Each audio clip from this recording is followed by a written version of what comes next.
ஆண்டவர் அருமை ரட்சகருமாகிய கிறிஸ்தேசனின் நாமத்தில் உங்களை வாழ்த்துகிறேன். இந்த பரிசுத்த ஓய்வு நாளில் கூட வீடுகளில் இருந்து இன்றைக்கு கர்த்தரை நாம் ஆராதித்துக் கொண்டிருக்கிறோம். கர்த்தர் நல்லவர், நன்மை செய்கிறவராக இருக்கிறார். நாம் அவருக்கென்று முன்குறிக்கப்பட்டு இந்த உலகத்திலிருந்து வேறு பிரிக்கப்பட்டிருக்கிறோம். ஆகவே அருமையான பிரியமானவர்களே, இன்றைக்கு கூட தேவனுடைய வார்த்தையை உங்கள் மத்தியிலே கொண்டு வரும்படியாக அடியனுக்கு தேவன் பாராட்டின கேள்விக்காக கர்த்தரை நான் துதிக்கிறேன், ஸ்தோத்திரிக்கிறேன். நாம் தேவனுடைய வேதத்திலிருந்து சில வேத வசனங்களை நாம் தியானித்து நாம் கேட்டபடியாகவே நம்மளை நாம் மாற்றிக்கொண்டு தேவனுக்கு பிரியமுள்ள ஒரு வாழ்க்கை வாழும்படியாக நாம் இன்றைக்கு நம்மை ஒப்பு கொடுப்போம். அருமையான கிறிஸ்துவுக்கு பிரியமானவர்களே, அவர் பரிசுத்தம் உள்ள தேவனாக இருக்கிறார். அவருக்கு முன்பாக நாம் பரிசுத்தம் உள்ளவர்களாக இருக்க வேண்டும். 1 தெசலோனிக்கேயர் 3வது அதிகாரம் 13வது வசனம் சொல்கிறது, இயேசு கிறிஸ்து வரும்போது நாம் குற்றமற்றவர்களாக இருக்க வேண்டும் என்று ஜெபம் பண்ணுகிறேன் என்று. அருமையான கிறிஸ்துவுக்கு பிரியமானவர்களே, ஆண்டவருடைய வருகையிலே நாம் எடுத்துக்கொள்ளும்படியாக மணவாளனை சந்திக்கிற மணவாட்டியா சபை தன்னை அலங்கரித்துக் கொள்ள வேண்டும் என்று வேதம் சொல்லுகிறது.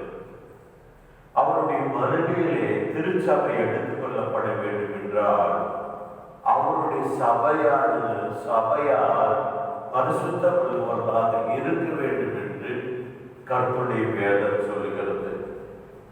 அருமையான தேவனுடைய பிள்ளைகளே, தேவன் பரிசுத்தத்தை சிநேகிக்கிறார். தேவனை சேர்வதற்கும் அவரை பார்ப்பதற்கும் நமக்கு பரிசுத்தமானது மிக அவசியமானதாக இருக்கிறது. 1 பேதுரு 1வது அதிகாரம் 15-16வது வசனம் இப்படியாக சொல்கிறது, அவர் பரிசுத்தம் உள்ளவராக இருக்கிறபடினாலே நாமும் பரிசுத்தம் உள்ளவர்களாக இருக்க வேண்டும் என்று. 1 தெசலோனிக்கேயர் 4வது அதிகாரம் 3-7 வசனம் வரை சொல்லப்படுகிறது. பரிசுத்தம் என்பது தேவனுடைய சித்தமாக இருக்கிறது. அருமையான திருச்சபையாரே, உங்கள் சரீரத்தை கட்டுப்படுத்தி வைத்துக் கொள்ள வேண்டும். உங்கள் சரீரத்தை தூய்மையாக வைத்துக் கொள்ள வேண்டும். உங்கள் சரீரத்தை வெறித்தனமான உணர்வுகளுக்கு விலகி காத்துக் கொள்ள வேண்டும். நாம் பரிசுத்தமாக இருக்கும்படி நம்மை தேவன் அழைத்திருக்கிறார். நாம் பாவம் செய்யாதபடி வாழ வேண்டும் என்று தேவன் விரும்புகிறார் என்று 1 தெசலோனிக்கேயர் 4வது அதிகாரம் 3-7 வசனம் நமக்கு சொல்கிறது.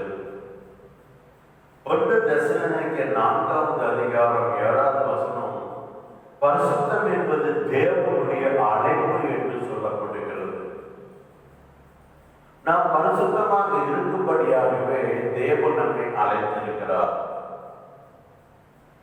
நாம் பாவங்களிலே வாழ ஆண்டவர் விரும்புகிறது கிடையாது. எபிரேயர் 12வது அதிகாரம் 14வது வசனம் இப்படியாக சொல்கிறது, பரிசுத்தம் தேவனை தரிசிக்க வைக்கும் என்று. பரிசுத்தம் இல்லாத ஒருவரும் கர்த்தரை காண முடியாது என்று வேதம் சொல்கிறது. 2 தீமோத்தேயு 2வது அதிகாரம் 21வது வசனம் சொல்கிறது, பரிசுத்தமானது தேவனுக்கு பகையர்கள் பாத்திரமாய் நம்மளை மாற்ற வேண்டும். தீய காரியங்களுக்கு விலகி தன்னை சுத்திகரித்துக் கொள்வார்கள், சுத்தமாக பார்த்துக் கொள்வார்கள் என்று வேதம் சொல்லுகிறது. பரிசுத்தம் உள்ளவர்கள் தான் தேவனுடைய பிள்ளைகள் என்று சொல்ல முடியும். பரிசுத்தம் உள்ளவர்கள் தான் ரட்சிக்கப்பட்டவர்கள் என்று சொல்ல முடியும்.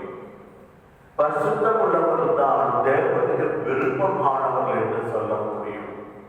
பரிசுத்தம் உள்ளவர்கள் தான் தேவனை தைரியமாய் அவர் அண்டையை சேர முடியும் என்று சொல்லலாம். அருமையான கிறிஸ்து பிரியமானவர்களே, பரிசுத்தம் உள்ளவர்கள் தேவனுக்கு பயன்படுகிறவர்களாக இருப்பார்கள். பரிசுத்தம் உள்ளவர்கள் எந்த நற்கிரியும் செய்ய, தேவனுக்காய் எதையும் செய்ய ஆயத்தமாய் இருப்பார்கள் என்று வேதம் சொல்லுகிறது. 2 பேதுரு 3வது அதிகாரம் 11 முதல் 14 வசனம் வரைக்கும் பார்க்கும்போது, பரிசுத்தம் தான் பரலோகத்துக்கு நம்மளை கொண்டு செல்லும். நாம் பார்க்கிற அந்த பூமி, வானம் எல்லாமே ஒரு நாள் வெந்து உருகி அழிந்து போய்விடும் என்று சொல்லப்படுகிறது. அப்ப அந்த பூமியில ஒரு மனிதன் வாழ்ந்து மறித்து ஒரு பரலோக வாழ்க்கையை அனுபவிக்க வேண்டும் என்றால், இந்த பூமியில் இருக்கிற நாட்கள் எல்லாம் பாவத்துக்கு தன்னை விலக்கி தன்னை சுத்திகரித்துக் கொண்டு நாளுக்கு நாள் பரிசுத்தத்திலே வளர்ந்து தேவன் மேல் அன்புள்ளவர்களாக இருந்து தேவைக்கு விலக்கி தன்னை காத்துக் கொண்டு ஜாக்கிரதையாக வாழும்போது மாத்திரமே நாம் இந்த பூமி வாழ்க்கையை முடித்துவிட்டு பரலோக வாழ்வுகளாக நாம் கடந்து செல்ல முடியும். இந்த பூமியில் இருக்கிற நாட்கள் எல்லாம் நாம் எப்படி வாழாலும் ஒரு மனிதன், ஒரு மனுஷி தன் இஷ்டத்தின்படி வாழ்ந்து பாவத்திலே வாழ்ந்து தேவனுக்கு பிரியமில்லாத காரியங்களை நடப்பித்து ஆண்டவரை துக்கப்படுத்தும்படியான ஒரு வாழ்க்கை வாழும்போது அவர்களுக்கு 2ஆம் மரணமாகிய கந்தகமும் அக்னியும் கலந்த நரகத்தை ஆண்டவர் வைத்திருக்கிறார்.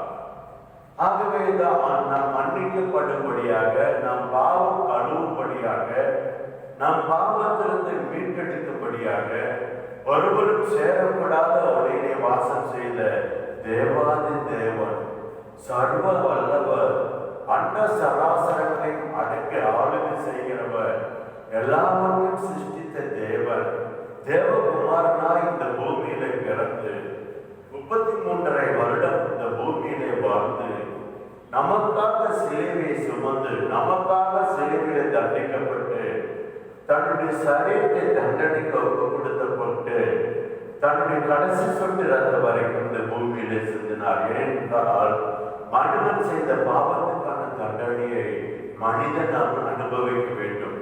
அதற்காக அந்த தண்டனை நமக்கு அவர் கொடுக்காதபடி நம்மளை சிருஷ்டித்த தேவன், நம்மை உருவாக்கின தேவன், நம் மேலிருந்த அன்பு நிமித்தமாக நம் பாவத்துக்காக, ஒட்டுமொத்த மனு குலத்தின் பாவத்துக்கான தண்டனையை அவர் சிலுவையில் அனுபவித்தார்.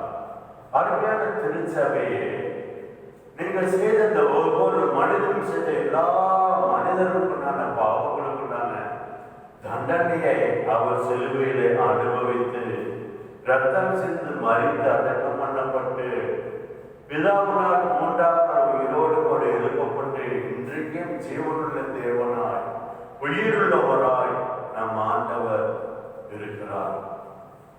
அப்போ தேவன் பரிசுத்தத்தை விரும்புகிறார். அவர் பரிசுத்தம் உள்ளவராக இருக்கிறார்.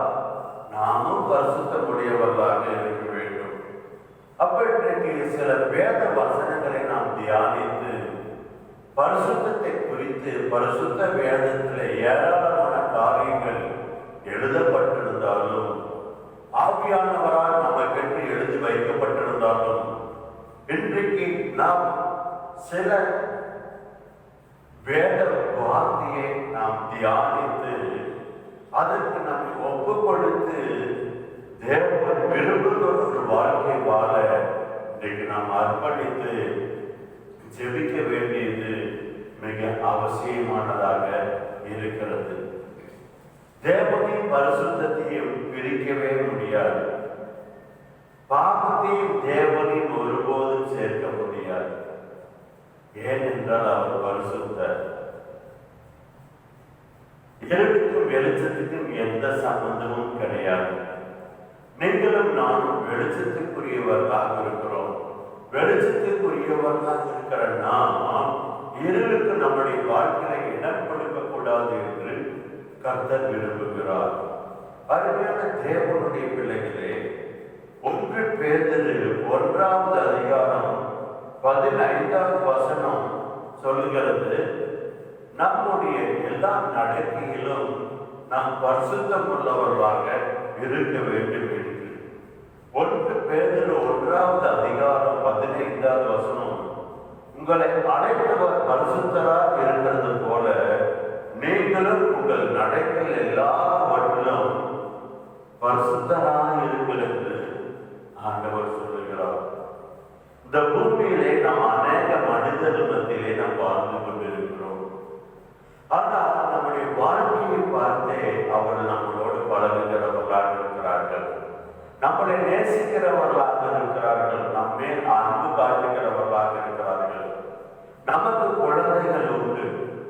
ஆனால் யார் ஒருவரிடத்துல ஒரு நீதியான நியாயமான காரியங்கள் இல்லையோ, யார் ஒருவருடைய வாழ்க்கை நடைமுறை சரியில்லையோ, அவர்களோடு கூட நம்முடைய பிள்ளைகளை சேரவும் ஃப்ரெண்ட்ஷிப் வைத்துக் கொள்ளவும் நாம் அனுமதிக்க மாட்டோம். ஏனென்றால் அவர்களோடு கூட சேர்ந்து நம்முடைய மகள் தவறான காரியங்களை கற்றுக்கொள்வார்கள் என்ற ஒரு பயத்தோடு கூட நாம் அப்படிப்பட்ட மனிதர்களுக்கு விலகி நம் பிள்ளைகளை பார்த்துக் கொள்வோம். அருமையான கிறிஸ்துவின் பிரியமானவர்களே, நம்முடைய தேவன் நம்முடைய நடக்கையிலே பரிசுத்தத்தை விரும்புகிறார். உங்களை அழைத்தவர் பரிசுத்தராக இருக்கிறது போல நீங்களும் உங்கள் நடக்கையில் எல்லாவற்றிலும் நீங்கள் பரிசுத்தமாக இருங்கள் என்று கர்த்தருடைய வேதம் சொல்லுகிறது. அருமையான கிறிஸ்துவுக்கு பிரியமானவர்களே, நாம் செய்கிற ஒவ்வொரு காரியத்திலும் பரிசுத்தம் காணப்பட வேண்டும் என்று கர்த்தருடைய வேதம் சொல்லுகிறது. அப்ப தேவன் நம்மை ஆராய்கிறார். நாம் தேவனுடைய கண்களுக்கு மறைவாக ஒன்றையும் செய்துவிட முடியாது.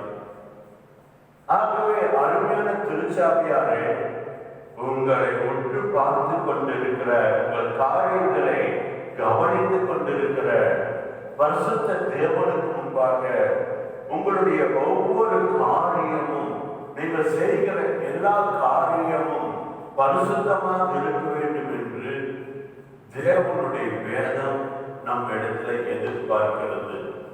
கர்த்தர் இதை விரும்புகிறார். ஆகவே முதல் காரியம், நம்மளுடைய செய்கைகள் எல்லாவற்றிலுமே பரிசுத்தம் காணப்பட வேண்டியது மிக அவசியமான ஒன்றாக இருக்கிறது. அடுத்தபடியாக நம்முடைய கண்களிலே பரிசுத்தம் காணப்பட வேண்டும். மத்தேயு 6வது அதிகாரம் 22வது வசனம் இப்படியாக சொல்கிறது, கண்ணானது சரீரத்தின் விளக்காக இருக்கிறது. உன் கண் தெளிவாக இருந்தால் உன் சரீரம் முழுவதும் வெளிச்சமாய் இருக்கும். அருமையான கிறிஸ்துவுக்கு பிரியமானவர்களே, நம்முடைய கண் பரிசுத்தமாக இருந்தால் மாத்திரம்தான் நம்முடைய சரீரம் பரிசுத்தம் உள்ளதாக இருக்கும் என்று வேதம் சொல்லுகிறது. அருமையான கிறிஸ்துவுக்கு பிரியமானவர்களே, நம்முடைய கண் பரிசுத்தமாக இருக்க வேண்டியது மிக அவசியமானதாக இருக்கிறது. ஆகவே அருமையான தேவப்பிள்ளையே, கண்தான் உடலுக்கு ஒளி தருகிறதாக இருக்கிறது என்று வேதம் சொல்கிறது. ஒரு அறையிலே நாம் இருக்கும்போது, அந்த அறை இருளாக இருக்கும்போது, ஒரு சின்ன பல்பை நாம் போடும்போது, அந்த பல்பு எரியும் போது அந்த அறை முழுவதும் வெளிச்சமாக பிரகாசமாக இருக்கும். ஆகவே நம்முடைய முழு சரீரமும் பரிசுத்தமாக இருக்க வேண்டும் என்றால் நம்முடைய கண்ணானது பரிசுத்தம் உள்ளதாக இருக்க வேண்டும். நாம் நலமானவற்றையே நாம் பார்க்க வேண்டும். நம்முடைய கண்கள் பார்க்கிறபடியே நம்முடைய உணர்வுகளும் உணர்ச்சிகளும் சரீரமும் செயல்படுகிறதாக இருக்கிறது. ஆகவே அருமையான கிறிஸ்துவுக்கு பிரியமானவர்களே, நம்முடைய தேவன் பரிசுத்தமுள்ளவராக இருக்கிறபடினாலே பரிசுத்த தேவனுக்கு முன்பாக நாம் பரிசுத்தமாக இருக்க வேண்டியது மிக அவசியம். அப்ப முதல் காரியமானது நம்முடைய நடக்கையிலே நாம் பரிசுத்தமாக இருக்க வேண்டும். இரண்டாவது காரியம், நாம் நம்முடைய கண்களிலே பரிசுத்தமாக இருக்க வேண்டும். நம்முடைய கண் கட்டுப்போடும் என்றால் நம் சரீரம் முழுவதும் இருளாக இருக்கும். நம் கண்கள் பார்ப்பவைகள் கேட்காதவைகளாக இருக்கும் என்றால் நம் சரீரம் முழுவதும் இருளாக இருக்கும், பாவமாக இருக்கும், கரைப்பட்டதாக இருக்கும். ஆகவே நம் கண்களிலே பார்க்கிற காரியங்கள் நன்மையானதாக இருக்க வேண்டும் என்று கர்த்தருடைய வேதம் சொல்லுகிறது. ஏனென்றால் இந்த சரீரம் தேவன் தங்கி வாசம் செய்கிற ஆலயமாய் இருக்கிறபடினாலே இந்த சரீரத்தின் வாயுபடியா இருக்கிற கண் பரிசுத்தமாய் இருக்க வேண்டியது மிக மிக அவசியம் உள்ளதாக இருக்கிறது. அருமையான தேவனுடைய பிள்ளையே, அடுத்தபடியாக நம்முடைய வார்த்தையிலே நாம் பரிசுத்தம் உள்ளவர்களாக இருக்க வேண்டும். பொய்யை கர்த்தர் அருவருக்கிறவராக இருக்கிறார். பொய்யை கர்த்தர் நிராகரிக்கிறவராக இருக்கிறார். ஆகவே நம் வாயிலிருந்து, நம்முடைய நாவிலிருந்து பிறக்கிற ஒவ்வொரு வார்த்தையும் பரிசுத்தம் உள்ளதாக இருக்க வேண்டும். எபேசியர் 4வது அதிகாரம் 29வது வசனமானது சொல்கிறது, கெட்ட வார்த்தை ஒன்றும் உங்கள் வாயிலிருந்து புறப்பட வேண்டாம். தேவனை துதிக்கிற இந்த நாவிலிருந்து, இந்த உதடுகளிலிருந்து, இந்த வாயிலிருந்து கெட்ட வார்த்தை ஒன்றும் புறப்பட வேண்டாம் என்று எபேசியர் 4வது அதிகாரம் 29வது வசனம் சொல்கிறது. பக்தி விருத்திக்கு ஏதுவான நல்ல வார்த்தை உண்டானால் அதையே கேட்கிறவர்களுக்கு பிரயோஜனம் உண்டாகும்படி பேசுங்கள். நாம் பேசுகிற வார்த்தை ஒன்றை உருவாக்குகிறதாக இருக்கிறது. நன்மையும் உருவாக்கும், தேவையும் உருவாக்கும். அருமையான தேவனுடைய பிள்ளையே, மற்றவர்களுக்கு பயம் தரத்தக்கதாக, மற்றவர்களை பலமுள்ளவர்களாக மாற்றும்படியாக நம்முடைய வார்த்தையானது இருக்க வேண்டும் என்று கர்த்தருடைய வேதம் சொல்கிறது. நம்முடைய வாயிலிருந்து புறப்படுகிற வார்த்தையானது மற்றவர்களை ஆசீர்வதிப்பதாக, மற்றவர்களுக்கு நம்பிக்கை உண்டாகும்படியான ஒரு நேர்மாறியான, தேவன் விரும்புகிற வண்ணமாக, தேவன் அநேக காரியங்களை சிந்தித்தது போல நாம் வாயிலிருந்து புறப்படுகிற வார்த்தையை மற்றவர்களை ஆழ்த்தும்படியாக, கேட்கும்படியாக, ஆறுதல் படுத்தும்படியாக, எதிர்காலத்தை குறித்துதான் ஒரு நம்பிக்கையை நம்முடைய வார்த்தையை கேட்கிறவர்களுக்கு உண்டாக்கும்படியாக நாம் பேச வேண்டுமா? ஆகவே எபேசியர் 4வது அதிகாரம் 23வது வசனம் சொல்கிறது, கெட்ட வார்த்தை ஒன்றும் உங்கள் வாயிலிருந்து புறப்பட வேண்டாம். அருமையான கிறிஸ்துவுக்கு பிரியமானவர்களே, சாபத்துக்கு உரிய, அழிவை உண்டாக்குகிற, நஷ்டத்தை உண்டாக்குகிற, தடை வர வைக்கிற, வளர்ச்சியை தடுக்கிற, முன்னேறக்கூடாதபடி முற்றுக்கட்டை போடுகிற எந்த வார்த்தையும் நாம் பேசக்கூடாது என்று கர்த்தருடைய வேதமானது நமக்கு சொல்கிறது. அடுத்தபடியாக 4வதான காரியம், நம்முடைய சிந்தையிலே பரிசுத்தம் இருக்க வேண்டும் என்று வேதம் சொல்கிறது. அருமையான கிறிஸ்துவுக்கு பிரியமானவர்களே, நம் சிந்தையை பரிசுத்தமாக நாம் காத்துக்கொள்ள வேண்டும். ரோமர் 12வது அதிகாரம் 2வது வசனம் சொல்லுகிறது, நீங்கள் இந்த பிரபஞ்சத்திற்குரிய ஒத்த வேஷம் தெரியாமல் தேவனுடைய நன்மையின் பிரியமும் பரிபூரண சித்தம் என்னதென்று பகுத்தறியத்தக்கதாக உங்கள் மனம் புதிதாகிறதுனாலே மறுரூபமாகுங்கள். அருமையான தேவனுடைய பிள்ளைகளே, உலக மக்களை போல நீ வாழ வேண்டாம்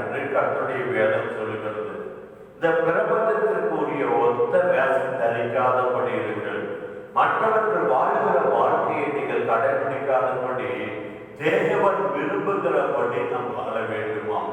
அருமையான தேவனுடைய பிள்ளைகளே, தேவன் விரும்பத்தக்கதை நாம் ஏற்றுக்கொண்டு தேவனுக்கு விருப்பமில்லாத காரியங்களை நாம் விட்டு விலக வேண்டும் என்று தேவனுடைய வார்த்தை சொல்கிறது. ரோமர் 12வது அதிகாரம் 2வது வசனம், தேவனுடைய நன்மையும் பிரியமும் பரிபூரணமும் சித்தமும் இன்னதென்று பகுத்தறியத்தக்கதாக உங்கள் மனம் புதிதாகிறதுனாலே அருள்ரூபமாகுங்கள். தேவனுடைய வார்த்தையை அடிக்கடி நேரம் கிடைக்கும் போதெல்லாம் அல்லது தேவனுடைய வார்த்தையை தியானிக்கும்படியாக நேரத்தை ஒதுக்கி அதை வார்த்தையை தியானித்து தேவனுடைய வார்த்தையின் மூலமாக நாம் சிந்தையை நாம் பரிசுத்தமாக்கி கொள்ள வேண்டும். அருமையான தேவனுடைய பிள்ளைகளே, நம்முடைய கை பரிசுத்தமாக இருக்க வேண்டும் என்று கர்த்தருடைய வேதம் நமக்கு சொல்லுகிறது. ஏனென்றால் தேவனுடைய கரம் பரிசுத்தம் உள்ள கரம். ஆகவே நம்முடைய கைகள் பரிசுத்தம் உள்ளதாக இருக்க வேண்டும். சங்கீதம் 24வது அதிகாரம் 4-5 வசனங்களை நாம் வாசிக்கும் போது, இப்படியாக கைகளில் சுத்தம் உள்ளவனும் இருதயத்தில் மாசில்லாதவனுமாய் இருந்து தன் ஆத்துமாவை மாயைக்கு ஒப்புக்கொடாமலும் கபடாய் ஆணையிடாமலும் இருக்கிறவனே இருக்கிறவனோ கர்த்தரால் ஆசீர்வாதத்தையும் தன் ரட்சிப்பின் தேவனால் நீதியையும் பெறுவான் என்று வேதம் சொல்லுகிறது. எந்த ஒரு மனிதனுடைய கரம் சுத்தமுள்ளதாய் இருக்குமோ, திருடுகிறதற்கு தன் கையை ஒப்புக்கொடாதபடி தீமையானவைகளுக்கு தன் கையை விலக்கி பாவத்துக்கு இந்த கைக்கு இடம் கொடுக்காதபடி பாவம் செய்யும்படியாக இந்த கையை ஒப்புக்கொடாதபடி கைகளில் சுத்தம் உள்ளவனும் இருதயத்தில் மாசில்லாதவனுமாய் இருந்து தன் ஆத்மாவை மாயைக்கு ஒப்புக்கொடாமலும் கபடாய் ஆணையிடாமலும் இருக்கிறபடி என்று வேதம் சொல்லுகிறது. ஆகவே அருமையான கிறிஸ்துவுக்கு பிரியமானவர்களே, தேவனுடைய பிள்ளைகளே, நம்முடைய கரங்களை உயர்த்தி மக்களை கர்த்தர் ஆசீர்வதிக்கும்படியாக தேவனிடத்திலே ஜெபம் பண்ண வேண்டும் என்று வேறொரு மொழிபெயர்ப்பிலே சொல்லப்பட்டிருக்கிறது. அடுத்தபடியாக மற்றவருடைய வாழ்க்கையிலே நல்ல காரியங்கள் நடக்கும்படியாக நம்முடைய கரங்களை தேவனுக்கு முன்பாக உயர்த்தி ஜெபிக்க வேண்டும் என்று கர்த்தருடைய வேதம் சொல்லுகிறது. ஆகவே நம்முடைய கரத்தை நாம் மற்றவர்கள் ஆசீர்வதிக்கப்படவும் மற்றவருடைய வாழ்க்கையிலே பல நல்ல காரியங்கள் நடக்கும் தேவனுக்கு முன்பாக ஏறெடுக்கும்படியாக பரிசுத்தமுள்ள கரமாய் இந்த கரத்தை வைத்துக் கொள்ள வேண்டியது தேவனுக்கு பிரியமான ஒன்றாக இருக்கிறது. நம் அருகிலே ஏராளமான ஜனங்கள் வாழ்ந்து கொண்டிருக்கிறார்கள். ஏராளமான தேவைகள் மத்தியிலே வாழ்ந்து கொண்டிருக்கிறார்கள். நம்மளுடைய நண்பர்களாக இருக்கலாம், உறவுக்காரர்களாக இருக்கலாம், ரசிக்கப்படாத அநேகர் வாழ்ந்து கொண்டிருக்கிறார்கள். ஒரு முறை கூட ஆலயத்துக்கு வராதவர்கள் வாழ்ந்து கொண்டிருக்கிறார்கள். இருளிலே வாழ்ந்து கொண்டிருக்கிறார்கள். அப்படிப்பட்ட இருளிலே வாழ்ந்து கொண்டிருக்கிற ஜனங்களுடைய வாழ்க்கையிலே, மக்களுடைய வாழ்க்கையிலே ஒரு வெளிச்சம் உண்டாகும்படியாக, பாவத்தில் வாழ்ந்து கொண்டிருக்கிற மக்கள் வாழ்க்கையிலே பரிசுத்தம் உண்டாகும்படியாக, அநேக தேவையான பழக்க வழக்கங்களுக்கு அடிமைப்பட்டுக் கொண்டிருக்கிற ஒரு சிலருடைய வாழ்க்கையிலே ஆண்டவர் ஒரு விடுதலையை உண்டாக்கும்படியாக, குருடாக்கப்பட்டிருக்கிற சில மனிதனுடைய மனக்கண்கள் திறக்கும்படியாக, அநேகருடைய காயங்கள் கட்டும்படியாக, அநேகர் பாவத்திலிருந்து சாபத்திலிருந்து விடுதலையாக்கும்படியாக, அநேகருடைய வாழ்க்கையை தேவனுடைய சித்தம் நிறைவேறும்படியாக தேவன் இறங்கும்படியாக, தேவனுக்கு நேராக நம்முடைய கைகளை ஏறெடுக்கும்படியாக, தேவனுக்கு முன்பாக நம் கைகளை உயர்த்தும்படியாக, தேவ சமூகத்தில் நாம் முழங்காடு மண்டியிட்டு முழங்காலில் நின்று நம் கைகளை தேவனுக்கு முன்பாக உயர்த்தி இருதயத்தில் சுத்தமுள்ளவர்களாக அநேக ஜனங்களுடைய நன்மைக்காக, ரட்சிப்புக்காக, விடுதலைக்காக, பாவ மன்னிப்புக்காக ஆண்டவருடைய சமூகத்தில் பறித்து மன்றாடி மனம் உடைந்து ஜெபிக்கும்படியாக நம்முடைய கரம் பரிசுத்தமுள்ளதாக இருக்க வேண்டும் என்று வேதம் சொல்லுகிறது. அறிஞர கிறிஸ்துவுக்கு பிரியமானவர்களே, நம்முடைய தேவனுடைய கரம் பரிசுத்தமுள்ள கரமாய் இருக்கிறபடினாலே நம்முடைய கரமும் பரிசுத்தமாக இருக்க வேண்டும். அடுத்த காரியம், தேவனுடைய இருதயம் பரிசுத்தமுள்ள இருதயமாக இருக்கிறபடினாலே தேவ பிள்ளையாய் இருக்கிற நம்முடைய இருதயமானது பரிசுத்தமுள்ள இருதயமாக இருக்க வேண்டும். யாக்கோபு 4வது அதிகாரம் 8வது வசனம் இப்படியாக சொல்லுகிறது. கர்த்தருடைய வேதத்திலே நாம் தியானிப்போம். யாக்கோபு 4வது அதிகாரம் 8வது வசனம், தேவனிடத்தில் சேருங்கள், அப்பொழுது அவர் உங்களிடத்தில் சேருவார். பாவிகளே, உங்கள் கைகளை சுத்திகரியுங்கள், இருமனம் உள்ளவர்களே, உங்கள் இருதயங்களை பரிசுத்தமாக்குங்கள். கோபங்களையும் கசப்புகளையும் வைராக்கியங்களையும் பொறாமைகளையும் எரிச்சலையும் வைத்துக் கொண்டு நாம் தேவனுடைய பிள்ளை என்று நாம் சொல்ல முடியாது. மற்றவருடைய குற்றங்களை மன்னிக்காதபடி நம் குற்றங்கள் மன்னிக்கப்படாது. ஆகவே தேவனிடத்தில் நாம் சேர வேண்டும் என்றால் நம் இருதயமானது பரிசுத்தம் உள்ளதாக இருக்க வேண்டும். மற்றவர்களை குறித்துடன் எந்த கசப்போ, எந்த வைராக்கியமோ, எந்த பொறாமையோ, எந்த எரிச்சலோ, எந்த விதமான வேற்றுமையான எண்ணங்களுக்கும் நம்முடைய இருதயத்தை இடம் கொடுக்காதபடி தேவன் பரிசுத்தராக இருக்கிறது போல, எல்லாரையும் அவர் நேசிக்கிறது போல, எல்லாரும் மேலும் அவர் அன்பு காட்டுகிறது போல, எல்லாருடைய குறைகளையும் அவர் மன்னிப்பது போல நாம் மற்றவர்களை மன்னிக்கிற இருதயத்தை, மற்றவர்களிடத்திலே அன்பு காட்டுகிற இருதயத்தை, பாவத்துக்கு விலகி ஓடுகிற ஒரு இருதயத்தை நாம் வைத்திருக்க வேண்டும். அருமையான தேவனுடைய பிள்ளையை, யாக்கோபு 4வது அதிகாரம் 8வது வசனம் சொல்லுகிறது, தேவனிடத்தில் சேருங்கள். நாம் இருதயமானது தேவனுடைய இருதயத்தோடு கூட சேர வேண்டும். பாவத்தை நம் வாழ்க்கை விட்டு விலக்கிவிட்டு, பாவத்துக்கு நாம் விலகி தேவனோடு நெருங்கி வாழ்கிற வாழ்க்கையை தேவன் நம்மளிடத்திலே எதிர்பார்க்கிறார். அருமையான கிறிஸ்துவுக்கு பிரியமானவர்களே, தேவன் பரிசுத்தம் உள்ளவராக இருக்கிறார். பரிசுத்தம் இல்லாத யார் ஒருவருமே தேவனை தரிசிக்க முடியாது. இந்த பூமியிலே நம்மை படைத்த ஆண்டவருக்கு ஏற்றபடி, அவர் விரும்புகிறபடி, அவர் கற்றுக்கொடுத்திருக்கிற பாதையிலே நாம் வாழவில்லை என்றால் பரலோக ராஜ்யத்தை நாம் சுதந்திரிக்க முடியாது.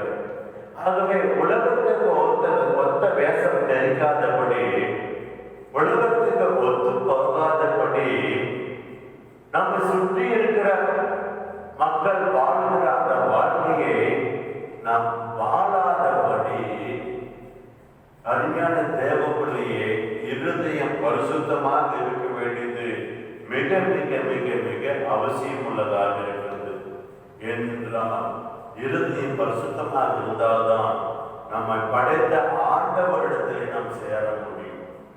நாம் இருதயமானது அக்கிரம சிந்தையிலே நிறைந்திருக்கும் என்றால், பழி வாங்குகிற எண்ணத்திலே நிறைந்திருக்கும் என்றால், பொறாமையிலே நிறைந்திருக்கும் என்றால், எரிச்சலிலே நிறைந்திருக்கும் என்றால், கசப்பிலே நிறைந்திருக்கும் என்றால் தேவனிடத்திலே கிட்டி சேர முடியாது. ஆகவே நம்முடைய தேவன் பரிசுத்தம் உள்ளவராக இருக்கிறபடினாலே அவருக்கு முன்பாக நம்முடைய இருதயம் பரிசுத்தம் உள்ளதாக இருக்க வேண்டியது மிக அவசியமான ஒன்றாக இருக்கிறது. அருமையான தேவனுடைய பிள்ளைகளை, அடுத்தபடியாக நம்முடைய செவிகளிலே பரிசுத்தம் இருக்க வேண்டியது மிக அவசியமானதாக இருக்கிறது. நம்முடைய செவி பரிசுத்தமானதாக இருக்க வேண்டும். லூக்கா 8வது அதிகாரம் 18வது வசனம், நீங்கள் கேட்கிற விதத்தை குறித்து கவனியுங்கள். உள்ளவன் எவனோ அவனுக்கு கொடுக்கப்படும், இல்லாதவன் எவனோ அவன் தனக்கு உண்டென்று நினைக்கிறதும் அவனிடத்திலிருந்து எடுத்துக் கொள்ளப்படும் என்று வேதம் சொல்லுகிறது. அன்பான தேவனுடைய பிள்ளைகளே, நம்ம இடத்துல இருக்கிற நன்மைகள் நாம் இழந்து போகாதபடி இருக்க வேண்டும் என்றால் நாம் பரிசுத்தமானவைகளை, நன்மையானவைகளை நாம் கேட்க வேண்டும் என்று கர்த்தருடைய வேதம் சொல்லுகிறது. ஆகவே நாம் எப்படிப்பட்ட சம்பவங்களை நாம் கேட்க வாஞ்சிக்கிறோம், விரும்புகிறோம் என்பதை நாம் ஆய்வு செய்து ஆராய்ந்து பார்க்க வேண்டும். அருமையான திருச்சபையாரே, உங்களுக்கு அநேக நாட்கள் நான் சொல்லியிருக்கிறேன், ஒவ்வொரு நாளும் காலை முதல் இரவு வரை நம்முடைய எல்லா நடக்கை குறித்து நிறைவேற நாம் உறங்குவதற்கு முன்பாக, இரவு நேரத்தில் நாம் படுக்கையிலே படுத்து தூங்குவதற்கு முன்பாக அந்தந்த நாளுடைய வாழ்க்கையை நீங்கள் ஆராய்ந்து பார்க்க வேண்டும் என்று சபை ஆராதனைகளிலும் அல்லது உங்களை தனிப்பட்ட முறையில் சந்திக்கும் போதும் நான் உங்களிடத்திலே அறிவுறுத்தி இருக்கிறேன். இன்றைக்கு நான் எப்படிப்பட்ட சம்பவங்களை என் காதுகளிலே கேட்டிருக்கிறேன், எப்படிப்பட்ட காரியங்களை நான் கேட்கும்படியாக பிரயாசப்பட்டிருக்கிறேன் என்று ஆய்வு செய்ய வேண்டும். ஆகவே அசுத்தமான எந்த விதமான காரியங்களும் விசாசனம் கொண்டு வருகிற எச்சியை தூண்டுகிற கரைப்படுத்துகிற நம்மை தேவனிடத்திலிருந்து பிரிக்கும்படியாக, தேவனுடைய ஊழியத்திலிருந்து நம்மளை விலகி போகும்படியாக, தேவனிடத்திலும் கிட்டி சேர முடியாதபடி தேவனுக்கு நம்மை அந்நியராகுகிற எந்த விதமான கெட்ட வார்த்தைகளையும் நாம் செவிகளிலே நாம் கேட்கக்கூடாது. அப்படிப்பட்ட காரியங்களை கேட்கவும் நாம் நம் செவியை விட்டு போடக்கூடாது. ஆகவே அருமையான கிறிஸ்துவுக்கு பிரியமானவர்களே, லூக்கா 8வது அதிகாரம் 18வது வசனம் சொல்கிறபடி நாம் செவி பரிசுத்தம் உள்ளதாக இருக்க வேண்டும். பாருங்களே, நாம் அநேக பாத்திரங்களை நம்முடைய வீடுகளிலே பயன்படுத்துகிறோம். எல்லா பாத்திரத்தையும் எல்லாவற்றுக்கும் பயன்படுத்தி விட மாட்டோம்.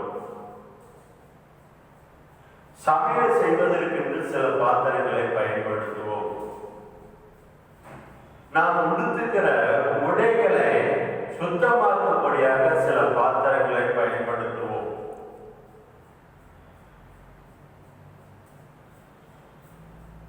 அப்பொழுது நாம் குளிப்பதற்காக, நம் சரீரத்தை சுத்தமாக்குவதற்காக, குளிப்பதற்காக சில பாத்திரங்களை பயன்படுத்துவோம்.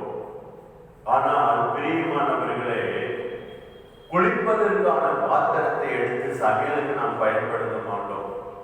சமையலுக்கு பயன்படுத்துகிற பாத்திரத்தை எடுத்து குளிப்பதற்கு நாம் பயன்படுத்த மாட்டோம். அதுபோல நம்முடைய செவி ஜீவனை உண்டாக்கும்படியான, தேவனிடத்தில் இன்னும் நம்மை நெருங்கும்படியான வார்த்தைகளை கேட்கும்படியாக நம்முடைய செவியை நாம் பரிசுத்தம் உள்ளதாக காத்துக்கொள்ள வேண்டும். அடுத்தபடியாக 8வது காரியம், நம்முடைய நாவு பரிசுத்தம் உள்ளதாக இருக்க வேண்டும். அருமையான தேவனுடைய பிள்ளைகளே, கர்த்தருக்கு பிரியமானவர்களே, தேவனால் பெயர் சொல்லி அழைக்கப்பட்டவர்களே, நம்முடைய நாவு பரிசுத்தம் உள்ளதாய் இருக்க வேண்டும். அப்படி என்றால் தேவனுடைய ராஜ்யத்தில் இன்னும் அநேக பொறுப்புகளை நாம் பெற்றுக்கொள்ளும்படியாக, தேவனுக்கு உகந்தவைகளே, தேவ ராஜ்யத்துக்கு, தேவனுடைய திருச்சபையிலே, தேவனுடைய குடும்பங்களிலே பரிசுத்தத்தை உண்டாக்குற காரியத்தை உண்டாக்கும்படியாக நம்முடைய நாவு பரிசுத்தமாக இருக்க வேண்டியது மிக அவசியமான ஒன்று.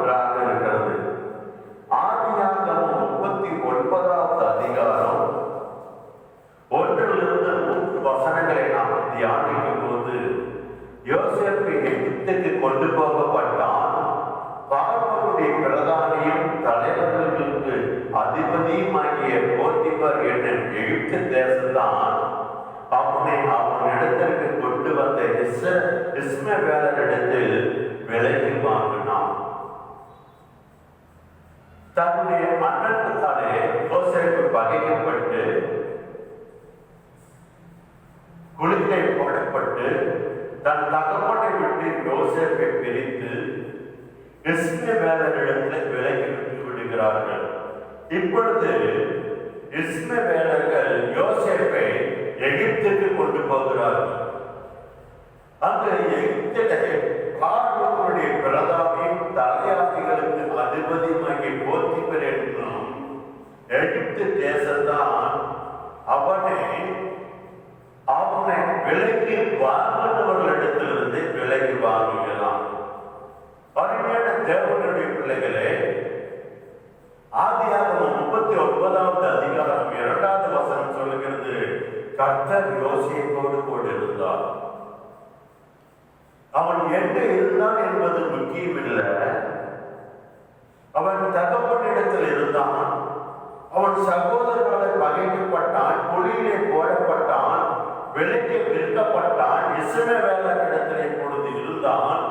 இப்பொழுது எகிப்து தேசத்தானாகிய போத்திபர் விலைக்கு வாங்கிவிட்டான். யோசேப்புடைய வாழ்க்கையில் எவ்வளவு சம்பவங்கள் கடந்து வந்தாலும், அவன் எந்த இடத்துல இருந்தாலும், அவன் தகப்பன் வீடுகளில் இருக்கும் போதும் சரி, யோசேப்புடைய சகோதரர்கள் அவனை பகைக்கும் போதும் சரி, யோசேப்பு குழியில இருக்கும் போதும் சரி, இஸ்மவேலரிடத்துல யோசேப்பை விலைக்கு விற்கும் போதும் சரி, இஸ்மவேலரிடத்திலிருந்து போத்திபர் அவனை விலைக்கு வாங்கும் போதும் சரி, கர்த்தர் யோசேப்போடு கொண்டிருந்தார். ஏனென்றால் அவன் ஒரு தரிசன பார்வை உடையவனாக, ஒரு நேர்மறையான எண்ணங்களை உள்ளவனாக, அவன் பல வருடங்களுக்கு முன்பாக நடக்கிற காரியங்களை சிறு பரியாயத்திலேயே பார்க்கிறவனாக, கவனிக்கிறவனாக, அவன் எதிர்மறையான எந்த பேச்சுக்கும் எந்த சிந்தைக்கும் தன்னுடைய வாழ்க்கையை இடம் கொடுக்காதபடி தேவனுக்கு பிரியமுள்ளவனாக, தேவனுக்கு முன்பாக யோசேப்பு இருந்தபடியினாலே கர்த்தர் யோசேப்போடு கூட இருந்தார். அருமையான தேவனுடைய பிள்ளையே, நம்முடைய நாவு பரிசுத்தமுள்ளதாக இருக்க வேண்டும். இந்த சம்பவங்களை பாருங்கள். இவன் ஒரு அடிமையாக போத்திபர் இவனை விலைக்கு வாங்குகிறான். யோசேப்பு விலை கொடுத்து வாங்கப்பட்டவன். யோசேப்பு தன் நினைத்தபடி எதையும் செய்துவிட முடியாது. போத்திபருடைய வீட்டில் இருக்கவங்க கட்டுப்பட்டவனாக இந்த யோசேப்பு இருந்திருக்க வேண்டும். ஆனால் தேவன் யோசேப்போடு கூட இருந்தபடியினாலே, 2வது வசனம் பாருங்கள். ஆதியாகமம் 39வது அதிகாரம் 2வது வசனம், கர்த்தர் யோசேப்போடு இருந்தார், அவன் காரிய சித்தி உள்ளவனானான்.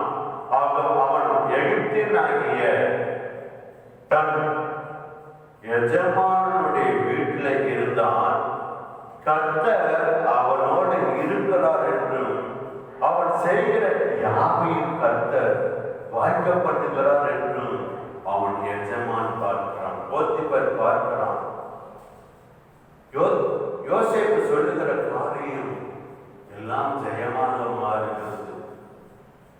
யோசேப்பு போத்திபர் வீட்டில் இருக்கும்போது சில செயல்கள் செய்யும் போது அதில் வெற்றி பெறுகிறவனாக இருக்கிறான். ஏனென்றால் அவனுடைய எண்ணங்கள் எல்லாம் பரிசுத்தம் உள்ளதாக இருந்தால் நாவிலே பரிசுத்தம். இருதயத்தில் எந்த விதமான எண்ணங்கள் தோன்றுமோ அந்த விதமான எண்ணம் தான் வார்த்தையாக நாவின் வழியாக வெளியே புறப்படும்.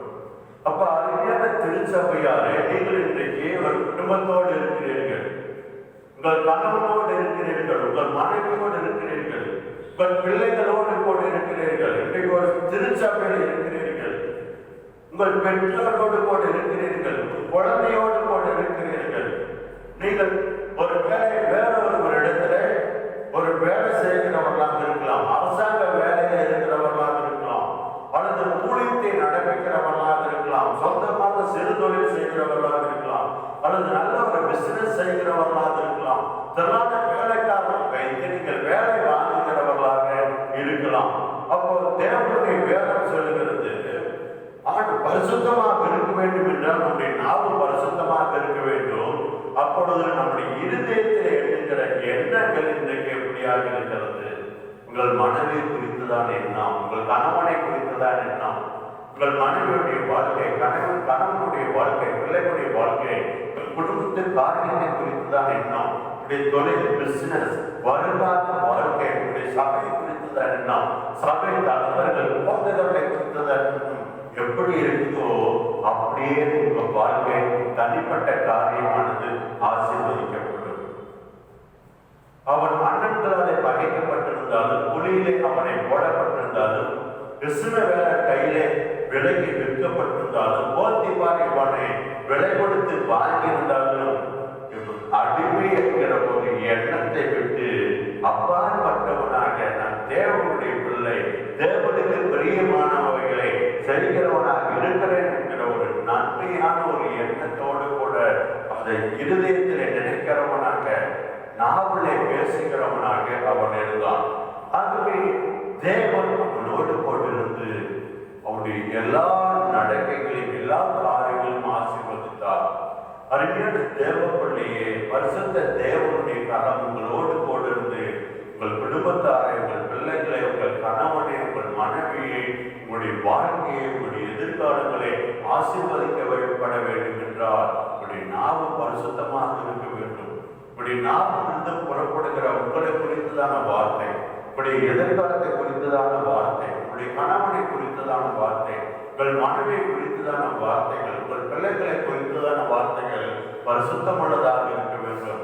சாபமான ஒரு வார்த்தையை நீங்கள் உங்கள் மனைவிக்கு விரோதமாக, உங்கள் பிள்ளைகளுக்கு விரோதமாக, உங்கள் கணவனுக்கு விரோதமாக, உங்கள் திருச்சபைக்கு விரோதமாக, போதகருக்கு விரோதமாக, உடன் ஊழியர்களுக்கு விரோதமாக, உங்களுடைய பொருளாதாரத்துக்கு விரோதமாக, நீங்கள் செய்கிற வேலைக்கு விரோதமாக, உங்களுடைய தொழிலுக்கு விரோதமாக, உங்களுடைய பிசினஸ்க்கு விரோதமாக ஒருபோது பேசாதபடி உங்களுடைய நாவை பரிசுத்தமாய் நீங்கள் பார்த்துக் கொள்ளுங்கள். எதை வேண்டுமானாலும் நாவலை வைத்து பேசிவிடலாம் என்று நீங்கள் நினைக்க கூடாது. ஜாக்கிரதையாக இருக்கணும். ஏனென்றால் தேவன் ஒவ்வொன்றையும் சிருஷ்டித்தார். இருதயத்தில் தோன்றப்பட்ட எண்ணங்களாலே நாவலை, அவருடைய நாவலை புறப்பட்ட ஒவ்வொரு வார்த்தையும் அநேகவற்றை சிருஷ்டித்தது. இதை ஆதியாகமத்திலே நாம் பார்க்கிறோம். அப்போ அவருடைய நாவு பரிசுத்தமாக இருந்தபடினாலே சிருஷ்டிக்கப்பட்ட, தேவனால் சிருஷ்டிக்கப்பட்ட அத்தனையும் நல்லது என்று தேவன் கண்டார். வேதம் சொல்லுகிறது. அப்போ உங்க நாவிலிருந்து புறப்படுகிற வார்த்தையானது பரிசுத்தம் உள்ளதாக இருக்கும் என்றால் உங்கள் வாழ்க்கையிலே, உங்கள் ஊழியத்திலே, உங்கள் ஆவிக்குரிய வாழ்க்கையிலே, உங்கள் தொழிலிலே, உங்கள் குடும்பத்திலே, உங்கள் மனைவி, கணவன், பிள்ளைகளுடைய வாழ்க்கையிலே, உங்கள் பெற்றோருடைய வாழ்க்கையிலே, உங்கள் பொருளாதாரத்திலே நடக்கிறது எல்லாமே நல்லதாக நீங்கள் காண்பீர்கள். அல்லேலூயா.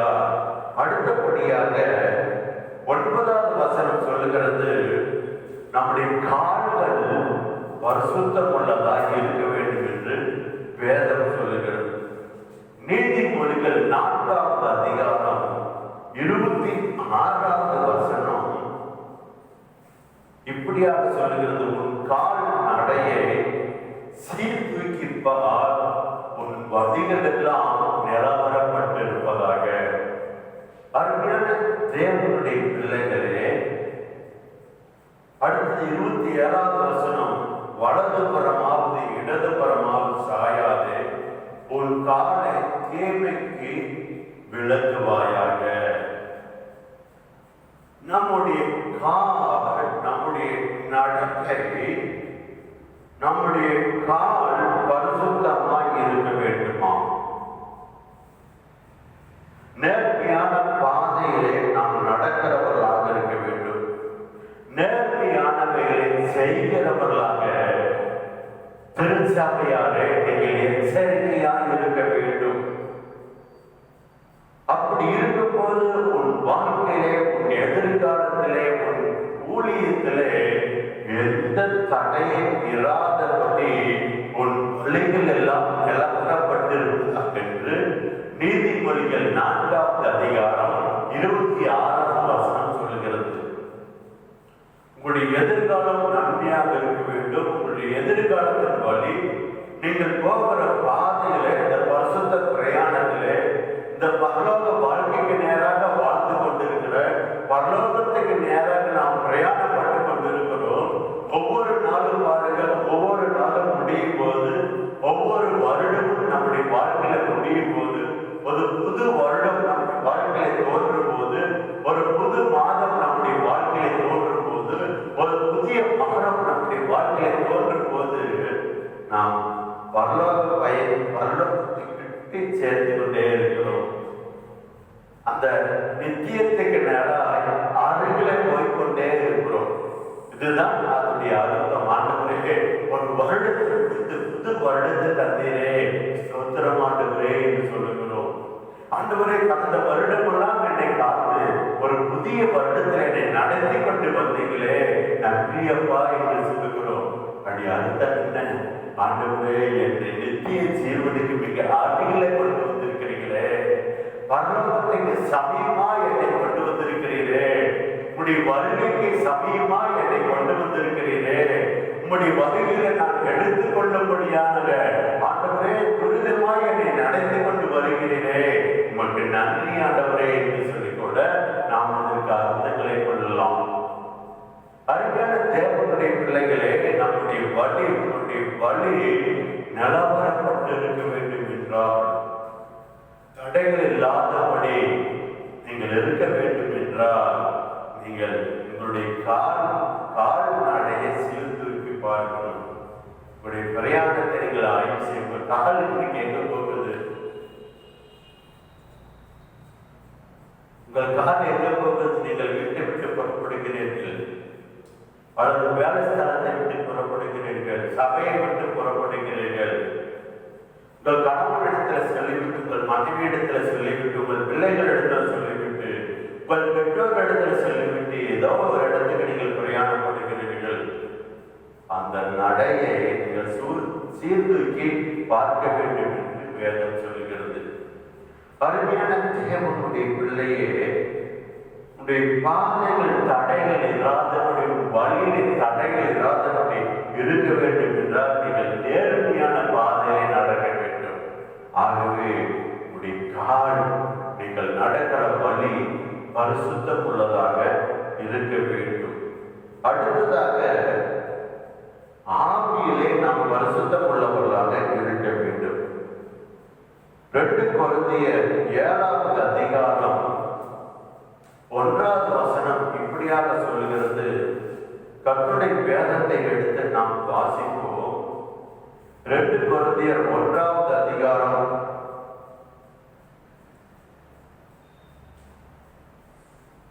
2 கொரிந்தியர் 7வது அதிகாரம் 1வது வசனம்.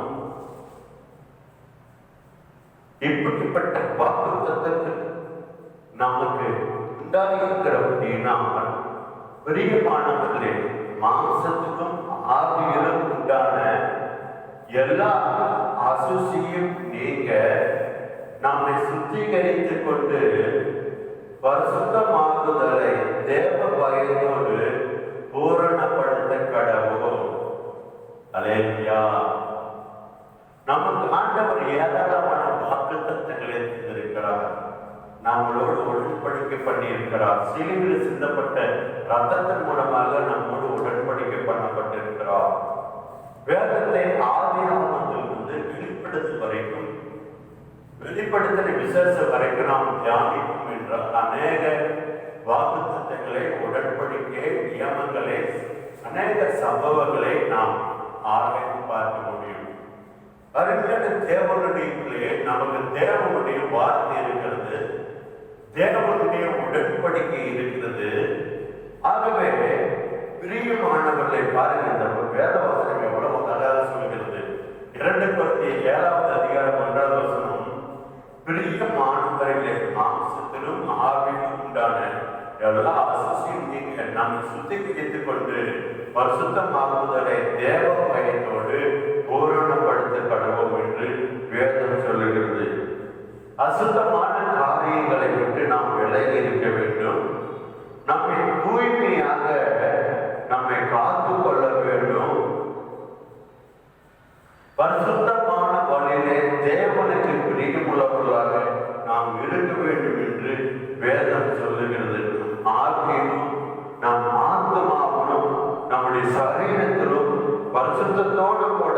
இருக்க வேண்டும் என்று வேதம் சொல்லுகிறது.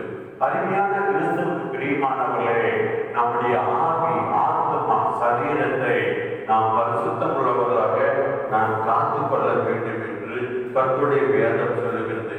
ஆகவே தேவன் அவருடைய சபையை மனவாட்டியை பார்க்கிறார். ஆகவே தேவனுடைய திருச்சபையானது புனிதமானது. நீங்கள் தான் அந்த திருச்சபை. ஆகவே உங்கள் இடத்துல புனிதமான காரியங்களை காண வேண்டும். ஆகவே பாவமோ வேற எந்த தவறுகளும் இல்லாதவர்களாக நீங்கள் இருக்க வேண்டும். ஆகவே நம் தேவன் பரிசுத்தரா இருக்கிறது போல நம்முடைய ஆவி, ஆத்மா, சரீரம் பரிசுத்தம் உள்ளவைகளாக இருக்க வேண்டும். அருமையான தேவனுடைய பிள்ளைகளே, நாம் தேவன் பரிசுத்தமாக இருக்கிறார். பரிசுத்த தேவனுக்கு முன்பாக நாம் பரிசுத்தமாக இருக்க வேண்டியது மிக அவசியமானதாக இருக்கிறது. பரிசுத்தத்தை தேவன் என்ன பண்ணுகிறாரு? விரும்புகிறார். பரிசுத்தம் தேவனாக இருக்கிறது. பரிசுத்தமே தேவனாக இருக்கிறது. பரிசுத்தம் தேவனுடைய சித்தமாக இருக்கிறது. பரிசுத்தமானது தேவனுடைய அழைப்பாக இருக்கிறது. பரிசுத்தமானது தேவனை தரிசிக்க வைக்கும். பரிசுத்தமானது தேவனுடைய பரிசுத்தமுள்ள பாத்திரமாக நம்மளை மாற்றும். இன்றைக்கு கூட ஆண்டவரிடத்திலே, ஆண்டுடைய சமூகத்திலே நம்மை நிதானித்து நம்மை ஆராய்ந்து பார்த்து இன்றைக்கு ஆண்டவர் சமூகத்தில் நாம் ஜெபிக்க போகிறோம். உங்களை அப்படியே தாழ்த்துங்கள். நம்மை நாம் தாழ்த்துவோம். ஆண்டவரே, இதுவரைக்கும் என்னுடைய பகல்களை துக்கப்படுத்தும்படியாக ஆண்டவரே மோடு கூட நான் நெருங்கி வர முடியாதபடி ஆண்டவரே அவசியமான காரியங்கள் என் இடத்துல இருக்கும் என்றால் ஆண்டவரே இன்றைக்கு என்னை மன்னித்து ஆண்டவரே என்னை கழுவி நீர் விரும்புகிற பரிசுத்தம் எனக்கு உண்டாகும்படி பண்ணும் ஆண்டவரே. அப்படியே ஜெபிப்போம். ஆண்டவரே சொந்திருக்கிறோம் ஐயா. என் நடைகள் எல்லாருக்கும் நான் பரிசுத்தமாக இருக்கும்படி ஆண்டவரே எனக்கு நீர் உதவி செய்யும். என் கண்களிலே நான் பரிசுத்தமாக இருக்கும்படி, என்னுடைய வார்த்தை பரிசுத்தமாக இருக்கும்படி, என் சிந்தையிலே நான் பரிசுத்தம் உள்ளவர்களாக இருக்கும்படி, ஆண்டவரே எங்கள் கைகள் பரிசுத்தம் உள்ளதாக இருக்கும்படி, ஆண்டவரே எங்கள் இருதயம் பரிசுத்தம் உள்ளதாக இருக்கும்படி, எங்களுடைய செவிகள் பரிசுத்தம் உள்ளதாக இருக்கும்படி, ஆண்டவரே எங்களுடைய நாவு பரிசுத்தம் உள்ளதாக இருக்கும்படி, ஆண்டவரே எங்களுடைய கால்கள் பரிசுத்தம் உள்ளதாக இருக்கும்படி, எங்களுடைய நடக்கை பரிசுத்தம் உள்ளதாக இருக்கும்படி, ஆண்டவரே எங்களுடைய ஆவி, ஆத்மா, சரீரத்திலே நாங்கள் பரிசுத்தமாக தரிசிக்கும்படியாக நீர் விரும்புகிற ஆண்டவரே அந்த இடத்துல அந்த வாழ்க்கையை நாங்கள் வாழ ஆண்டவரே எங்களுக்கு உதவி செய்ய பரிசுத்த தேவனே நீர் நிரப்புவீராக. ஒவ்வொருவரை நிரப்புங்க. கர்த்தருடைய ஆவியானவர் அசைவாடுங்க. எல்லா அசுசியமான காரியங்கள் நீக்கும்படியாக, எல்லா கட்டுகள் அழுக்கும்படியாக, எல்லா இருளின் வல்லமைகள் விலகும்படியாக, எல்லா பாவங்கள் விலகும்படியாக, எல்லா எதிர்மறையான எண்ணங்கள் விலகு, நேர்மறையான எண்ணங்கள் உண்டாகும்படியாக, சரீரத்தை தீட்டுப்படுத்துகிற எந்த விதமான அசுத்தமான காரியங்களும் கண்கள் பார்க்காதபடி, காதுகள் கேட்காதபடி, அதற்கு நேராக கால்கள் நடக்காதபடி, அப்படிப்பட்ட ஆண்டவரை பரிசுத்தத்தை குலைக்கிற எந்த எண்ணங்களும் எழுதிருக்கிறே தோன்றாதபடி ஆண்டவரே எங்களுக்கு உதவி செய்யுங்கப்பா. தேவனே, நீங்க சொல்லியிருக்கீங்க நான் பரிசுத்தரா இருக்கிறது போல நீங்களும் பரிசுத்தம் உள்ளவர்களாக இருங்கள் என்று சொல்லியிருக்கிறீங்க. பரிசுத்தம் இல்லாத ஒருவரும் தேவனை தரிசிக்க முடியாது என்று சொல்லியிருக்கிறீங்கப்பா. ஆண்டவரே, நீங்கள் ஆலயத்துக்கு வந்து ஆராதித்து வேதத்தை வாசித்து ஆண்டவரே அப்பாவை சொல்லிருக்கிறோம் ஐயா. தேவனே, நாங்கள் விசுவாசிக்கிறோம் அப்பா. ஆனால் எங்களிடத்துல தோன்றுகிற ஒரு சிறிய உமக்கு விருப்பம் இல்லாத எந்த தீட்டான காரியமும், எந்த பாவமான காரியமும் அன்பை விட்டு எங்களை பிரிந்து விடாதபடி, ஆண்டவரின் சமூகத்தை விட்டு எங்களை தூரப்படுத்தாதபடி, நித்திய ஜீவனை நாங்கள் இழந்து போகாதபடி, ஆண்டவரை பரலோக வாழ்க்கையை நாங்கள் இழந்து போகாதபடி, தேவனே அப்படி பரிசுத்தமுள்ள ஆண்டவரை விரும்புகிற பரிசுத்தமுள்ள வாழ்க்கை நாங்கள் வாழ்ந்து உங்களுக்கு உபயோகம் உள்ள எந்த நற்கிரிகையிலும் செய்கிற ஆண்டவரே ஒரு உபயோகமான ஆண்டவர் உங்களுக்கு பிரியமான பரிசுத்தமுள்ள பாத்திரமாய் இந்த திருச்சாக இருக்கிற ஒவ்வொருவரையும் ஆண்டவரே மாற்றுங்கப்பா. இப்படி வல்லமை இறங்கட்டும் ஆண்டவரே, இப்படி வல்லமை இறங்கட்டும் ஐயா. எல்லா தள்ளாடுகிற முதலாளர்களை பலப்படுத்தி நீ நிற்க பண்ணுகிற தேவனாப்பா. கையில்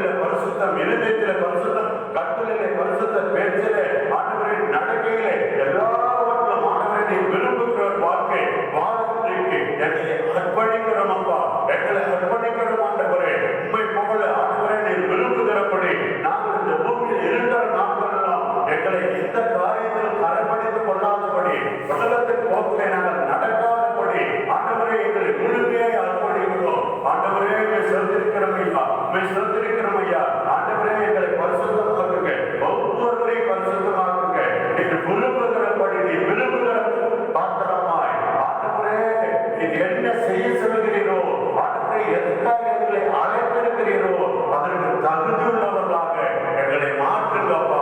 இந்த திருச்சபையில் இருக்கிற ஒவ்வொருவரையும் மாற்றுங்கப்பா. ஆண்டவரே இந்த திருச்சபையில் இருக்கிற ஒவ்வொருவரையும் இப்படி ஸ்தானாதிபதியாய் ஆண்டவரே நீர் அழைத்திருக்கிறீரப்பா. அப்போஸ்தலர்களாக, தீர்க்கதரிசிகளாக, சுவிசேஷகர்களாக, மேய்ப்பர்களாக, போதகர்களாக கட்டப்பட்டிருக்கிற ஜனங்களை விடுதலையாக்கும்படி, வியாதி உள்ளவர்களை சுகமாக்கும்படி, அடித்தவரை உயிரோடு கூட எழுப்பும்படி, சிறைப்பட்ட ஜனங்களை விடுதலையாக்கும்படி இவர்கள் ஒவ்வொருவரையும் நீர் முன்குறித்திருக்கிறீர். நீர் அழைத்திருக்கிறீரப்பா. அந்த விசேஷமான அழைப்புக்கு பாத்திரவான்களாக நாங்கள் இருக்க, இந்த திருச்சபை இருக்க தேவனே எங்களை முழுமையாய் ஒப்புக் கொடுக்கிறோம் அப்பா. உமக்கு பிரியமானவைகளை எங்கள் ஒவ்வொருடைய வாழ்க்கையிலும் திருச்சபையுடைய வாழ்க்கையிலே நீர் நடப்பீராக. கேட்ட யாவரையும் ஆசீர்வதிங்க. சபைக்கு, பட்டணத்துக்கும், தேசத்துக்கும், ஆண்டவரே உலகத்துக்கும் உங்களை ஆசீர்வாதமாய் வையுமப்பா. ஆண்டவரே உடைய ராஜ்யத்துக்கு உரியவர்களாக நாங்கள் இருக்கணும் அப்பா. இந்த உலகத்துக்கும் எங்களுக்கும் எந்த சம்பந்தமும் இல்லை ஆண்டவரே. என்னுடைய எல்லா சம்பந்தமும், என்னுடைய எல்லா ஐக்கியமும், என்னுடைய எல்லா உறவும் உம்மோடு மாத்திரம், உங்களுடைய ராஜ்யத்தோடு மாத்திரம் இருப்பதாக அதற்கு உங்களை முற்றிலுமாய் அர்ப்பணிக்கிறோம். எங்களை யாவரையும் பொருட்படுத்திக் கொள்ளுங்கப்பா. ஒவ்வொருடைய கண்களையும், நாவையும், இருதயத்தையும், செய்தியை, நடக்கையை, எண்ணங்களை ஆண்டவர் செஞ்சே நீ காத்து கொள்ளும் ஆண்டவரே. கர்த்தருடைய ஆவியானவர் அவர்கள் செய்கிறாங்க. கர்த்தருடைய ஆவியானவர் உங்களுடைய வாழ்க்கையிலும் குடும்பத்திலும் தனிப்பட்ட காரியங்கள் அசைவாடுங்கப்பா. ஆசீர்வாதமாக இருப்பார்களாக. தேவனே நீர் அப்படி செய்வதற்காக நாங்கள் நன்றி செலுத்துகிறோம். உங்களுடைய சமூகத்தில் எங்களை தாழ்த்துகிறோம் ஐயா. பரிசுத்த நாங்களும் பரிசுத்தமாக இருக்க எங்களை அர்ப்பணிக்கிறோம். எங்களை ஒப்புக் கொடுக்கிறோம் அப்பா. என் கிருபை பாராட்டுங்க. இயேசு கிறிஸ்துவின் நாமத்தில் பிதாவே. ஆமென், ஆமென். எல்லாம் சேர்ந்து சொல்லுவோம். என் ஆத்துமாவே கர்த்தரை ஸ்தோத்திரி, என் முழுவதுமே அவர் பரிசுத்த நாமத்தை ஸ்தோத்திரி. என் ஆத்துமாவே கர்த்தரை ஸ்தோத்திரி, கர்த்தர் செய்த சகல உபகாரங்களை மறவாதே. பிதாவாகி தேவனுடைய அன்பு, குமாரனாகிய கிறிஸ்து இயேசுவுடைய கிருபையும், பரிசுத்த ஆவியானுடைய ஐக்கியம் இன்றும் என்றும் சதா காலமும் நம்மோடும், நம்முடைய திருச்சபையோடும், தேவனுடைய பிள்ளைகளோடு கூட, அவருடைய ஊழியர்களோடு கூட இருப்பதாக. ஆமென், ஆமென். அன்றைக்கான திருச்சபைக்காரே, கிறிஸ்துவுக்கு பிரியமானவர்களே, கர்த்தர் இன்றைக்கு நம்மளோடு கூட பேசியிருக்கிறார் என்று நான் விசுவாசிக்கிறேன்.